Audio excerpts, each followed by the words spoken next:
नमस्कार. कसे आहात तुम्ही सर्व? मस्त आहात ना? मस्तच राहा. सर्वांना सर्वप्रथम श्री स्वामी समर्थ. मी मितेश तुम्हा सर्वांचं स्वागत करतो माझ्या आणखीन एका नवीन व्हिडिओमध्ये. तर थंबनेलवरून तर तुम्हा सर्वांना नक्की समजलं असेल, की आजचा व्हिडिओचा टॉपिक नक्की काय आहे. तर गुरुवार आहे आणि आपल्या सर्व स्वामी भक्तांचा पवित्र आणि आनंदाचा असा दिवस आणि वारसुद्धा आनंदाचा असेल असं मी म्हणतो. आता गुरुवार आहे तर म्हटलं तर स्वामींची पूजा मस्त अशी झाली पाहिजे. तर सुरुवात ही सकाळपासूनच होते. आज मी ना लाईट नाही लावली कारण माझ्या ज्या हॉलमध्ये जी लाईट आहे ना माझ्या घरी, तर ती इतकी हेवी ब्राईटने ना, की त्याच्याने खरंच काय काय वेळेस आहे ना खूप त्रास होतो डोळ्याला. लावताना तशा प्रकारे लावली गेली. म्हणून आज मी म्हटलं, की आज न लाईट लावता कारण घरात सूर्यप्रकाशच ओरिजिनल जी देवाने लाईट दिली आहे, त्या लाईटीचाच एवढा मोठा प्रकाश माझ्या वास्तूत पडतो. तर मग अशा आर्टिफिशियल किंवा बाकीच्या गोष्टीची लाईटीची गरज कशासाठी?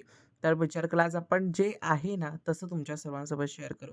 तर आता गुरुवारची पूजा म्हटली तर साफ-सफाई ही नसते करायची.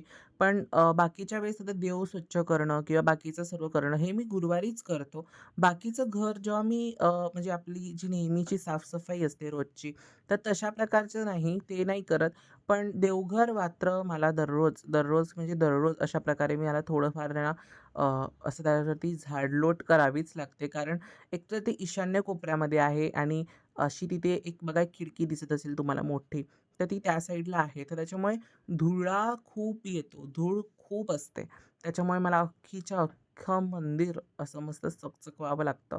तर कधी वेळ मिळतो तेव्हा मी दररोज करण्याचा प्रयत्न करतो. पण सध्या आता माझ्याकडनं ते दररोज होतंय कारण मी घरी आहे म्हणून. तर आता आहे ना मी छान मस्त देवघर स्वच्छ केलेलं आहे. आणि आता छान तिथे माझे जी वस्त्र आहेत बाकीची, त्याच्यानंतर पायऱ्या असतील, त्या सर्व झाडलोट करून ते सर्व ठेवतो. तर गुरुवार आणि मी आजचं ह्याच व्हिडिओमध्ये तुम्हाला समजणार आहे, की गुरुवार आणि माझं काय असं नातं आहे. स्वामींशी माझं काय असं नातं आहे, की एवढ्या लहान वयामध्ये किंवा लहान असल्यापासून देवाच्या भक्तीत मी आहे किंवा कशाप्रकारे या सर्व गोष्टी सुरू आहेत. तर जसं की तुम्हाला मी सांगितलं, की आधीपासून मी माझ्या स्वामी सेवेत येण्याचे बरेच व्हिडिओ मी शेअर केलेले आहेत. जर ते तुम्ही पाहिले नसतील तर नक्की पहा. पण गुरुवार माझ्यासाठी अगदी स्पेशल असतो. कधीही जोपर्यंत आतापर्यंत मी स्वामी सेवेत आलो तेव्हापासून गुरुवार माझा कधीच असा वाईट दिवस नाही गेलाय. कधीच म्हणजे कधीच. नेहमी असा चांगला गेलाय. अगदी पॉझिटिव्ह गोष्टींनी माझा तो दिवस गेलेला आहे. तर म्हणूनच माझा नेहमी प्रयत्न असतो, की गुरुवारचं सगळं छान असं मस्त मनाप्रमाणे झालं पाहिजे. तर बघा देवपूजेची सुरुवात झाली होती, मंदिर साफ झालं, त्याच्यानंतर देव स्वच्छ झाले आणि आज ना हे जे मी पालखी आली होती तुम्हाला तुमच्या सर्वांसोबत व्हिडिओ शेअर केला होता. महाराज मला भेटायला आले होते. तर तिकडनं हे अक्कलकोटवरून आलेल्या पादुका आहेत, ज्या मी विकत घेतल्या होत्या. अवघे 250 ते 200 रुपयाची त्याची प्राईज होती पितळाच्या. तर आज म्हटलं त्यांची छान अशी मस्त स्थापना करूया. तर आज त्यांची स्थापना माझ्या देवघरामध्ये मी केलेली आहे. कसे दिसतायत माझ्या देवघरात महाराजांच्या पादुका मला कमेंट्समध्ये नक्की सांगा. आज वाटतंय महाराज प्रॉपरली घरात आलेले आहेत पादुकांसहित सुद्धा. माझ्या घरी त्यांची मूर्ती आहेत, ते आहेत. पण आज त्यांचं वस्त्र पण बघा किती सुंदर बसलंय मस्त. त्याच्यानंतर आता मी तुमच्या सर्वांसोबत शेअर करतो, की बऱ्याचदा ना आपल्या उंबरठ्यावर अशा प्रकारचे चांदीचे पावलं असतात, तर ती स्वच्छ कशी करतो? कुठलेही आर्टिफिशियल लिक्विड न वापरता. तर आपली ही कोलगेट सिबाका म्हणून आहे. कुठला प्रमोशन व्हिडिओ नाही आहे, ते सांगतोय मी तुम्हाला. तर ही कोलगेट आपल्याला घ्यायची. पावडरसुद्धा तुम्ही घेऊ शकता. त्याच्यानंतर मीठ घ्यायचं आहे. तर पहिलं मीठ घालायचं आणि आता माझ्याकडे स्वस्तिक आणि पावलं असे दोन्ही कॉम्बो आहेत. तर त्याच्यावरती मी मीठ घातलं. त्याच्यानंतर ह्याच्यावरती ही जी पेस्ट आहे ना, ती घातली. शक्यतो पावडर असेल ना, तर त्याच्याने सुद्धा साफ होते. आणि अशा प्रकारचं ब्रश घ्यायचं. आता हे देव स्वच्छ करण्याचंच ब्रश आहे. तर त्याच्याने मी स्वच्छ करतोय. पूर्ण चोळून त्याला घासून घ्यायचं. मागासची शाईन आणि आताच्या शाईनमध्ये खूप फरक आहे. साफ एकदम मस्त होतं. तुम्ही लिंबूसुद्धा थोडंसं पिळू शकता. लिंबू आणि थोडंसं बेकिंग सोडा त्यात घालायचा. त्याच्याने तुम्ही साफ करू शकता. तर अशा प्रकारे आता मी त्याला साफ करतोय. हा उंबरठ्याचा रुमाल आहे. तर बघा मागासचं किती काळपण होतं आणि आता बघा कशाप्रकारे ते स्वच्छ झालंय. तर ते झालं. मग थोडासा मी आराम केला. गुरुवारची पूजा वगैरे सगळं उरकून झालं. थोडंसं मग मी आराम केला आणि मग मी वळलो माझ्या पुढच्या कामाकडे. जसं की तुम्हाला सांगितलं, जेव्हा मला काही झाडांचं वगैरे काम करायचं असेल ना, की ते नेहमी मी गुरुवारच्या दिवशीच करतो. आणि गुरुवारच्या दिवशीच तुम्ही करा. बघा जी काही तुमच्या घरात पॉझिटिव्हिटी असेल ना, ती तशीच राहील. मला एका आहे ना वास्तू ह्याच्याने सांगितलं होतं. एक काका आहेत आमच्या इथे. सो त्यांनी ते मला सांगितलं, की झाडांचं कधी काम करशील ना किंवा बाकीचं असे म्हणजे त्यांना खत पाणी घालणं किंवा खतं वगैरे घालणं, तर ते गुरुवारच्या दिवशीच कर. कारण स्वामींचं निसर्गाचं नातं हे पक्कं आहे. तुम्हाला सर्वांना माहितीच आहे. त्यांनीच ते घडवलंय निसर्ग. तर त्या दिवशीच त्याला केलत ना, तर त्यांची ग्रोथसुद्धा चांगली होईल वगैरे, वगैरे असं त्यांनी मला सांगितलं. तर थोड्या वेळासाठी मला असं वाटलं, की असं कसं होईल? झाडांचं काम तर आपण कधीही करू शकतो. त्यासाठी वार कशाला महत्त्वाचा आहे? पण नंतर मी बघितलं, की एरवी तेव्हा मी बाकीच्या ऑड डेजना वगैरे झाडांना छान खत, पाणी सगळं करायचो. पण तेव्हा झाडं माझी अजिबात एवढी ग्रो अप नाही व्हायची. पण जेव्हापासून मी गुरुवारचंच, फक्त गुरुवारची ही गोष्ट करायला लागलो ना, तेव्हापासून जी झाडांना छान मस्त मेंटली अशी ती ग्रोथ अप आहे ती आहे. तुम्ही आता माझे हे मनी प्लांट्स बघू शकता किती सुंदर झालेत, मस्त बहरलेत. त्यानंतर तुलसी माता आणि बाकीची झाडं पण छान मस्त बहरली आहेत. तर ह्याच्यामध्ये मी कोकोपीट मिक्स केलं होतं. जे मी कॅम्पला गेलो होतो तेव्हा तिथे अगदी नैसर्गिक पद्धतीने ओरिजिनल बनवण्यात आलं होतं कोकोपीट. त्याच्यानंतर मग आपलं ते हे आहे, माती आहे ती मी मिक्स केली आणि ती सर्व झाडांना मी घातली.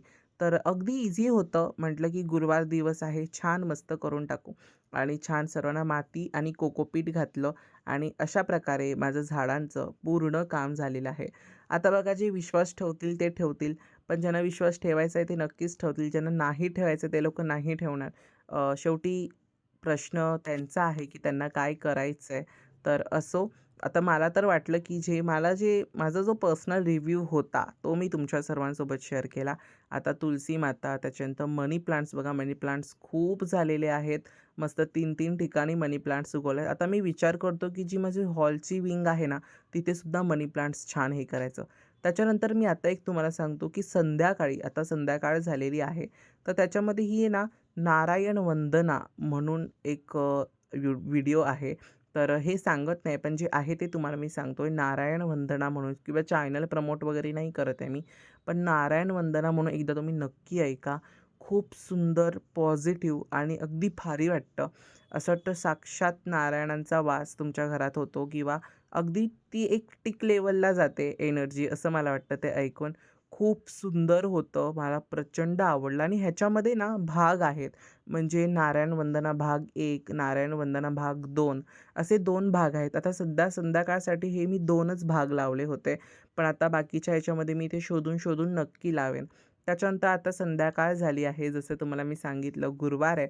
तर स्वामींची आरती नाही घेतली, पण आपण साधं जे दिवाबत्ती करतो, त्याच्यानंतर धूपारती करतो, त्याच्यानंतर मग आपण कपूर आरती करतो. ही सर्व आता माझं सुरू आहे.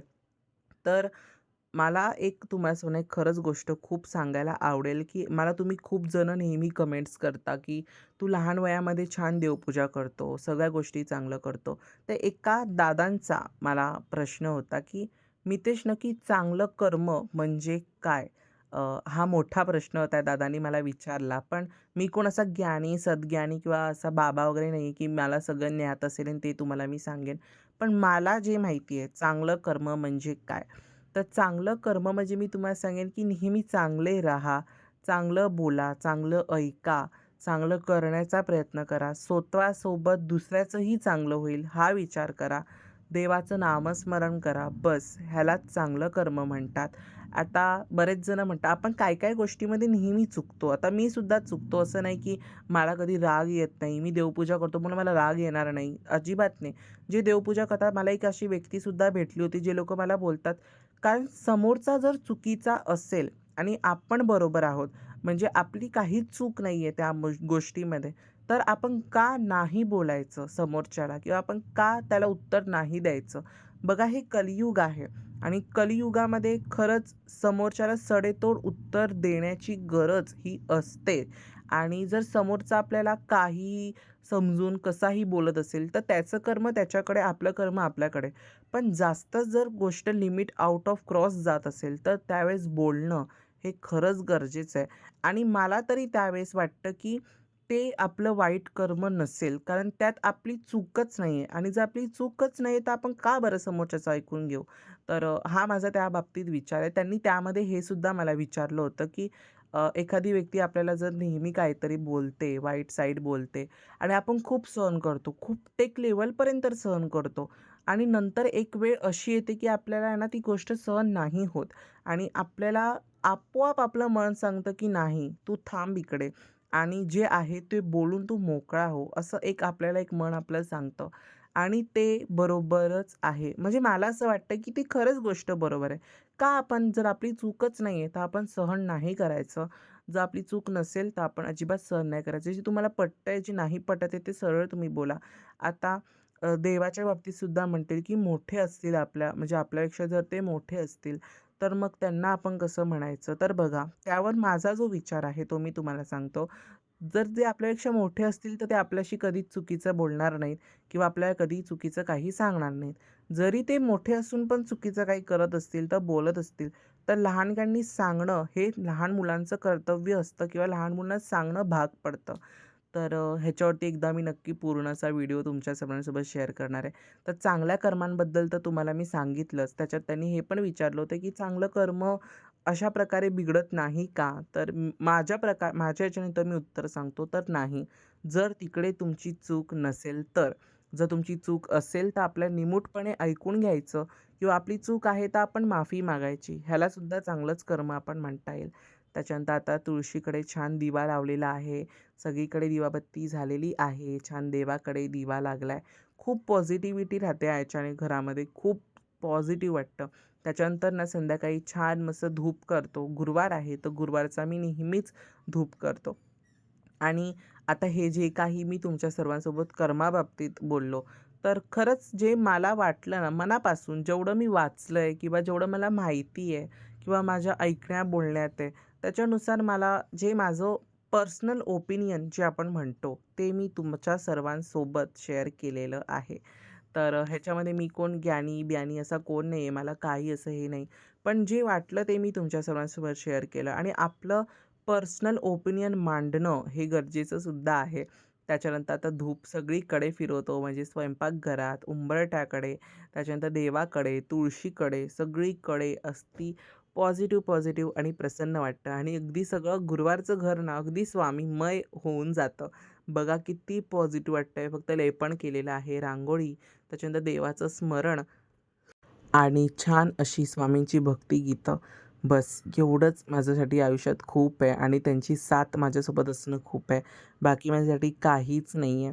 त्याच्यानंतर सगळ्यात महत्त्वाचं आणि माझ्या आवडीचं ते म्हणजे महाराजांचं स्मरण. दररोज श्री स्वामी समर्थ, श्री स्वामी समर्थ मंत्राचा जप करणं मला आता इतकी सवय लागली आहे आणि जर ते झालं नाही ना, की काहीतरी असं वाटतं, की आज काहीतरी राहिलं आहे का? आज मी काही केलं नाही आहे, काहीतरी प्रॉब्लेम आहे. आजचं असं-असं झालंय. काहीतरी अडल्यासारखं वाटतं जेव्हा ते होत नाही. म्हणून मी काही-काही वेळेस माझ्यासोबत काउंटर ठेवतो. जपमाळ ठेवता नाही आली तर काउंटर माझ्यासोबत असतो.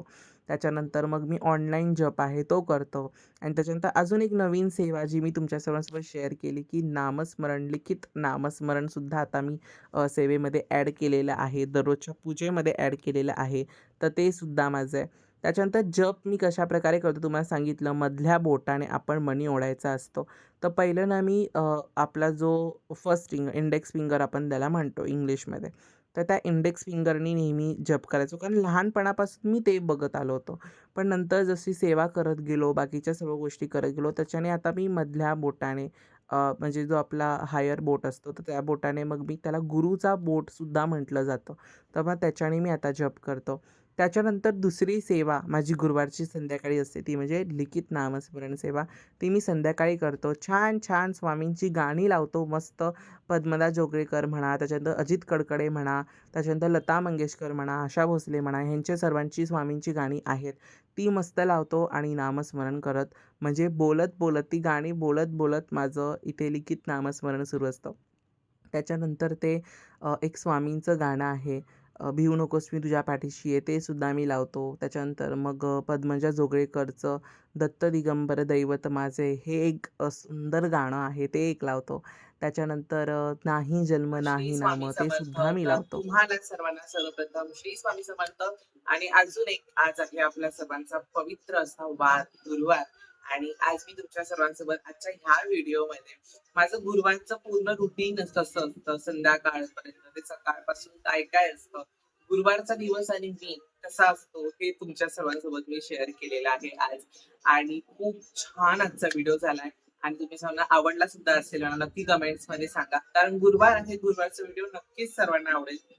त्याच्यानंतर आपले जे 9 गुरुवारचं व्रत सुरू होतं, तर त्याचे उपवास सुद्धा संपलेले आहेत. 9वा गुरुवारचं उद्यापन सुद्धा झालेलं आहे. त्याचा मी व्हिडिओ केला नाही काही कारणांमुळे. कारण ना त्यामध्ये खूप काही असे कन्फ्युजन्स होते.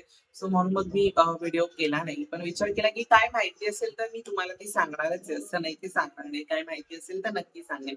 ओके. तर आजचा पूर्ण दिवस माझा खूप फ्रेश आणि मस्त गेलाय. कारण गुरुवार आहे, महाराजांचा दिवस आहे. मस्त जाणार होता. मला विश्वासच होता. आजचं उंबरठ्याचं लेपन, पूजा, तर सगळं सगळं खूच छान झालं. त्याच्यातच आता नामस्मरण सुद्धा मी आता नवीन पद्धतीने सुद्धा सुरू केलेलं आहे, की मी ह्या वहीमध्ये सुद्धा लिखित जे नामस्मरण आहे ते सुद्धा करतो. तर ते केलेलं आहे. त्याच्यानंतर जपमाळ असते ती केलंय. बाकीचं वाचन आहे, नित्य सेवा ती झाली. नंतर सर्व गोष्टी झाल्या. तर पुढे आता माझा स्वयंपाक सुद्धा आहे, जेवण सुद्धा आहे रात्रीचं ते आता मला करायचंय. पण आता ते जर मी दाखवलं ना, तर पूर्ण व्हिडिओ लेंदी होणार आहे. त्यापेक्षा म्हटलं, की आपण त्याच्या पुढे जो व्हिडिओ येईल ना, त्याच्यामध्ये करूया. माझ्या पुढे जो व्हिडिओ आहे त्याच्यामध्ये मी तुमच्या सर्वांसोबत शेअर करणार आहे बाकीच्या सर्व गोष्टी. तर चला, आजचा व्हिडिओ तुम्हाला सर्वांना आवडला असेल तर व्हिडिओला लाईक करा, शेअर करा आणि सगळ्यात महत्त्वाचं सबस्क्राईब करा. पुन्हा भेटूयात अशा उद्याच्या एका नवीन व्हिडिओमध्ये. तोपर्यंत सर्वांना बाय आणि सर्वांना श्री स्वामी समर्थ.